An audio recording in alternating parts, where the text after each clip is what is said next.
Hello, world. Welcome to WFHR's Rapids Report, proudly brought to you by Crockett Septic for this Monday, October 13th, 2025. I have your host, James, with you right now, and we are joined by some of our great friends from the League of Women Voters of the Wisconsin Rapids area. I'd like to let the audience put a voice to the name, so we'll go down the line here and let you both introduce yourselves. I'm Clara Kabishik, and I've been a member of League for a number of years, and I'm the first vice president.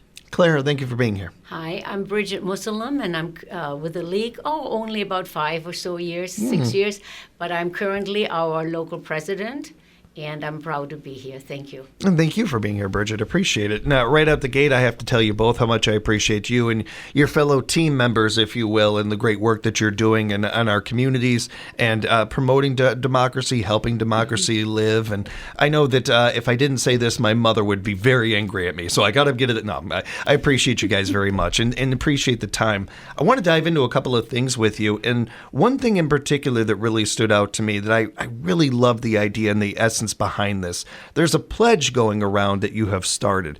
Can we we'll get into that in a moment. I'm sorry, I got ahead of myself. I'm excited about the pledge. I did want to touch on a little bit of what League of Women Voters is. I imagine that at this point in the game, most people understand and know what the organization is, but for those that may not, Clara, could you kind of like synopsize it a little bit for us? Well, our biggest thrust is getting more people to vote and to let them know what the rules are of voting and to give them comfort when they go to a voting booth so that they feel they know how to vote and who to vote for and make good judgments. And that's partly a matter of being well educated and following some of the news broadcasts and things and looking up different sources of information rather than just one source of information. Yeah, well said. I appreciate that, Claire. Thank you for that. Now we can dive into the pledge a little bit because I think this is a really unique and wonderful idea. And one of the things that I note about it, and I think that this is very noteworthy with the league itself as well, is something that we really hold very highly around here at WFHR. And this is a bipartisan topic. This is a thing that everybody can get behind and everybody can get into and appreciate. And that's where this pledge, for me at least, starts, is something that I think that no matter who you vote for or what side of the aisle you're on, this is something that we can all get behind. Can we let everybody know what this pledge is? Okay, first of all, the pledge really believes that you're saying, I want to be part of our democracy. I want to be part and do my job for the country. So the League decided that we need to do something more than just telling people where to vote, how to vote. We need to encourage them to become a grassroots engager. And for that, they decided that we're going to have what we call the Unite and Rise 8.5. Why 8.5? They're saying that you need about 8.5 million people, that's from those who are eligible to vote in the country, that they should become engaged. They have to express their desire to go ahead and defend the democracy. So to do the pledge, all we're asking you is to go on our website, LWVWRA.wordpress.com. If that's too complicated, just go ahead and go on Google and Google League of Women Voters of Wisconsin Rapids areas, and you get it. And Bridget's absolutely right. I tested it out this morning, and it popped right up right away. First thing on there. Yep. When you go on the first, when you go on the first page of our website, you see a little video called Unite and Rise 8.5. That explains, that's from the National League, that explains what Unite and Rise and 8.5 is all about. Then, but if you don't want to go ahead and put that work in, you can just click on the link right below it on that first page is a link that takes you directly to the form which lets you do the pledge. What is the pledge all about? It just asks you that you are going to support the democracy. You do not have to be a League member. Of course, we'd love for you to be a League member, but you do not have to be. And then you fill out your contact information. They need to have that in order to have the data to see, are they meeting their goal of 8.5? And that's data that they already have from voting, right, registering to vote. And exactly. Now, if you do not want any information from the League, and you all know when you sign up for something you do, then go ahead and unclick that little box on the right-hand side, and then you're off the hook. But we would encourage you to learn about the League. Do we have an idea of where this started, where the idea of this came from? Yes, the National League decided in late April that our democracy is really being threatened. And so they felt that it was real an issue, and we needed to get engaged. So they wanted to go back to their grassroots, which is the foundation of the league. Mm-hmm. And they said everyone needs to become involved. And so then they decided to organize that Unite and Rise 8.5. And they divided it into segments. So every 3 months, they have a new focus. They don't give up the others, but they do have a main focus. And the first one was talking about that power shift. And that's indeed saying, let's everybody do what we're supposed to do, be grassroots engagers. Mm-hmm. So that's it. And now this next one, which goes to the end of the month, that talks about holding government accountable. Very, very good. I think that something like this, if it was going on in the 60s, the 70s, the 80s, at any other time, I would think just as much and just as highly of it. But it's no secret in 2025 how important something like this is, why we're doing it in 2025. And I think that, like a lot of people that I talk to, and I have friends from both sides of the aisle, I make a point to read articles and research from both sides. I myself am very bipartisan and very down the line. And I appreciate being able to have a democracy that I can do that with. I appreciate being in a country that I can do that with. Politics has always been a big part of my family, and growing up in Chicago, you just can't get around it. It's like that and Italian sausage. It's everywhere. And growing up, for me, politics was never divisive. It was never really I grew up with many different people of different sides and everything. And if it did get talked about, because you didn't really talk much politics back in the day, there was a time in our country where it was actually considered kind of rude to tell somebody who you voted for or something like that. I miss that. I appreciate that. I think that that's an important part of democracy. I don't think that you need to wear whoever you're voting for or your team, if you will, like it's a team. It's not a team. I think that part of the issue that we have gotten into is kind of lumping things together and how easy that is to do.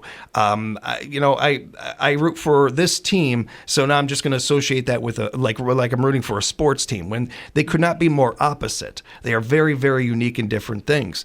I think that part of the way we get back to that is the sharing of information and the understanding of information. And you and your organization, both of you and many people you work with, and the League of Women Voters organizations around the country are very good about this, are very good about getting details and facts out there and making sure that when people are voting that they understand the 3 branches of government, that they understand the difference of Senate and Congress and some of these things that not everybody does. I very, very much appreciate that, and I think that is how we get to a better place as a country and get less divisive by sharing more information. I so agree with you, and it's so really refreshing to hear it. And the League is also very active right now, trying to get civic education in all the schools. It's not a law that you have to necessarily teach all of this, and it's kind of scary. Yeah, very. So it's wonderful to know that the League works with that.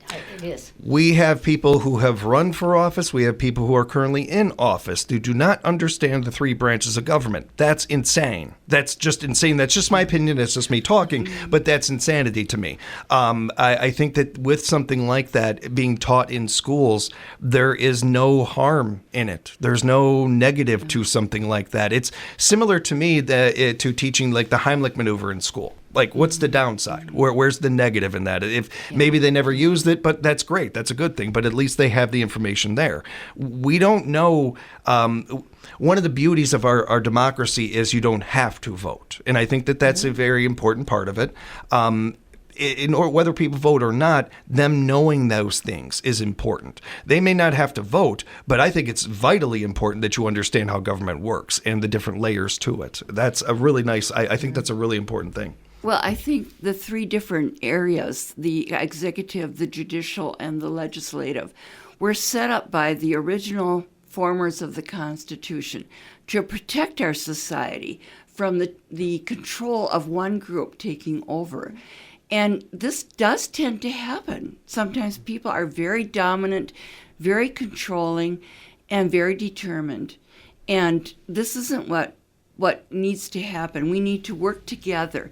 I have a neighbor who told me about your side and our side. And I thought, well, I'm not on any particular side.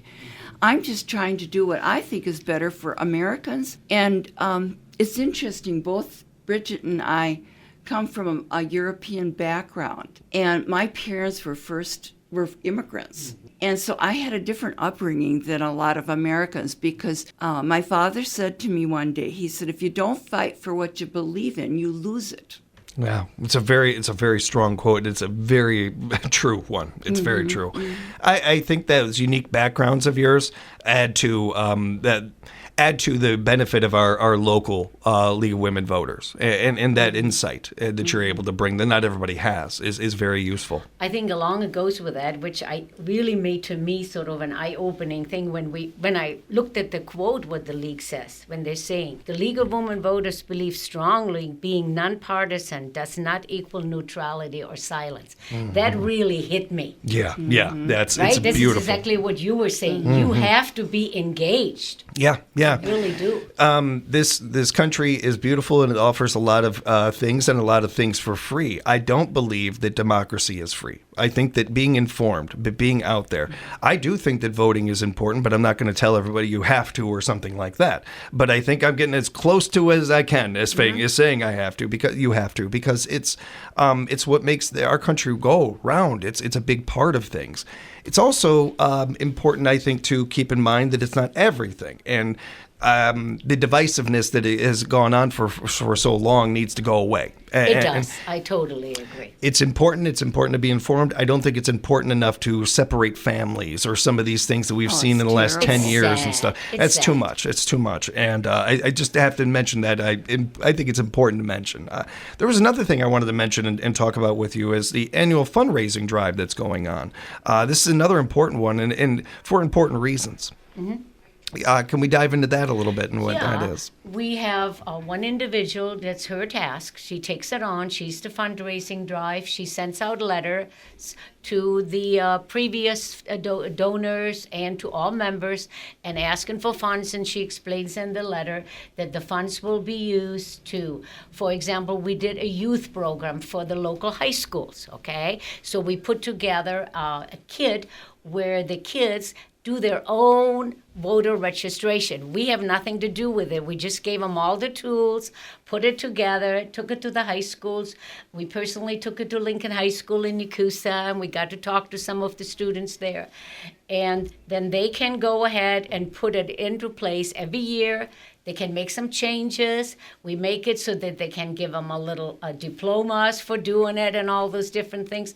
Those who are the student trainers for the other students and that kind of a thing. And that's what some of the money gets used for. Then we also try to get to send out information, the publication and things, how about voting. We put together a huge chart, which is really, really nice. It details where at every location in the Wood County where you can vote. You don't have to vote, like you said, but where you can vote. But you have to go there if you live there. So that's one of the restrictions. You can't just go wherever you want to go. Okay, so you got to follow those rules. Then what kind of to publish that. And the year before last, we also paid for a translator when we had one of the there was something going on regarding the judicial elections, and there were some questions raised what that meant, and we were approached by the monks if we could help them. They could not quite understand some of this stuff went on, the debates went on. So we got a translator from one of those debates, and we paid for that. So the funds get used for locally informing our community about voting. We also provide Hispanic literature, and I know that some of the county clerks were really happy to get those materials available because they have to do less explaining that way and can still inform the Hispanic population. When I started out as a young person, I wasn't really all that concerned about politics. I took it very lightly, but things changed as I got a little bit older and realized how important the political decisions are on our lives. And I think it's important that we work with the young people and convince them that they need to be alert. My grandchildren are, two of the girls belong to the New Berlin School District or have graduated from there. And they're very active in the environment. And I'm really pleased because my husband also was an environmentalist when he was working. We still are. And I think that you've got to influence young people and make them realize that things are important, and if we don't keep our eyes open and our ears open to listen to what is going on, that things will happen that we're not going to be very happy with, and we will suffer consequences for that. Mm-hmm. Well said, Claire. Yeah, that's why I think, youth education is one of our highlights. We work on it, and because we kind of told the young kids, look at it, you're starting to learn how to drive. You don't like to drive on roads which have a lot of potholes. So if you care about this, you need to be engaged. So our focus is first locally, then state, and then nationally. Mm-hmm. And even that Unite and Rise 8.5 campaign, even so it was, a national campaign, we really are asked to focus it on our own needs, which means Wisconsin Rapids Area League does different things than, for example, Dane County. Right. We don't have the same interests or the same needs. It's a smart way to do it, especially when it comes to this topic. There's no one size fits all, so it's a really unique and another great thing to add to why we appreciate this organization so much, support this organization so much, and love having you guys on the air with us. We do want to encourage you if you would like to make a donation, be a part of the fundraiser. You can you can message Nancy Quick, or I'm sorry, you can send her a letter. Nancy Quick, 1321 Rosewood Avenue, Wisconsin Rapids, and that is on their Facebook page. If you need it, again, everybody. You can go there and find this. It's the first post on there. And as we were talking about earlier, if you would like to find out more or be a part of things, certainly if you want to add to the pledge and you want to get lined up on that, you can go to LWV.org. That's LWV.org. That popped up right away. If you just throw it into your search engine or whatever, League of Women Voters, Wisconsin Rapids area, pops right up. I tried it twice so far today, and both times it popped up right away. So that's probably the best way to get in touch with you both. Yes, it is. Okay. And there's also an email address you can say where it says contact us. You can use that, okay? Yeah. So, and then someone will get back to you. And we have received information on that, and we have, contacted people with that. Appreciate both of you being here today, putting up with my silly questions, and certainly informing our community that much more. Thank you both. Thank You're you welcome. for having us. We We're really glad appreciate to be it. here. Oh, you did too good. You're gonna have to come back. That's the catch. You're gonna have to come back. Thank you very much for the time, you two. Thank you. And thank you everybody for joining us for another edition of WFHR's Rapids Report.